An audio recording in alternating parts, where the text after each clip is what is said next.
Hello everyone and welcome to this special edition of Take Note. I'm Huang Jiyuan. As you may know, China is hosting the Global Leaders Meeting on Women in Beijing on the occasion of the 30th anniversary of the 1995 World Conference on Women. 30 years ago, that conference produced what many have described as a watershed achievement in advancing women's rights, the Beijing Declaration and Platform for Action. UN Secretary General Antonio Guterres called it the most ambitious global political commitment on women's rights ever achieved. It helped advance women's legal protection, political participation, and education worldwide. But he also pointed out that progress has been slow and uneven. I had this conversation with Ms. Sarwat Adnan earlier in the year. She's the head of the United Nations Resident Coordinator's Office in China. Back then, I asked her, as a woman, a mother, a diplomat, how she saw all the progress and also the challenges that women face. It was a more personal than journalistic conversation, to be frank. And I think it's worth revisiting at this time. So, take a look. I want to read you an excerpt from the UN website. It says, the 30th anniversary of the Beijing Platform for Action is an unmissable chance to remind global leaders and activists that our shared future depends on gender equality and empowering all women and girls. Yet with all the geopolitics that's going on right now, I can see that headlines regarding women's rights are all but disappearing from the front pages. So how would you convince people that this is an important issue that deserves more attention than it currently does? So I think, in my humble opinion, gender empowerment, gender equality, and the whole women's rights movement doesn't have an expiration date. And we've got a very long way to go to achieve it in its entirety, a momentum that started way back in 1857 by women workers in a garment factory that wanted fair conditions. I'm a very positive person. So I always feel that it's an unfinished business and we have a long way to achieve it. But even if there is pushback, to me it's a good sign because it's important. Change is happening, so there will be all sorts of reactions, including positive and negative. So I see even the small dip as a positive signal towards positive change. Since you're working here in China, I want to talk a little bit about the Chinese women's rights on here. So the Chinese put a great emphasis on family. That's in our culture from, I don't know, thousands of years ago, perhaps. From your observation, in what ways has it shaped the roles and expectations of women? And also, because we're now in the 21st century, in the modern era, how is the modern value and demands reshaping it? I get very touched by the intergenerational support system that women are benefiting from. The grandparents looking after the grandchildren, which not only enables women to achieve and accomplish both at their professional life, but also their personal life, but also for the children, the intergenerational exchange. I think it's beneficial and healthy for the family and for everyone in the community.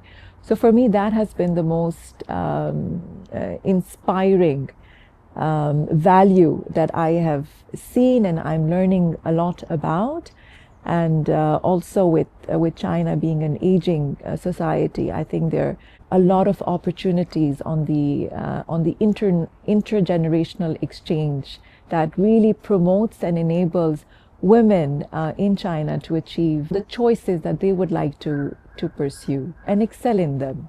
Do you think this aging society problem is going to have an impact on the women's progress here? Every issue will have challenges and opportunities. For us, it's how do we turn these challenges into opportunities. And China, as a whole, looking at its history, shows that it has been extremely adaptable to a lot of the challenges that it has confronted and change that into opportunities. So I firmly believe that that approach will also be applied in the aging society. If you can say for one day, you can change one aspect about the women's problem, whether it's something you want to enhance or something you want to fight back, one thing that you can change, what would it be? I think the most difficult change is going to be the mindset. What are some of those mindsets that you just mentioned?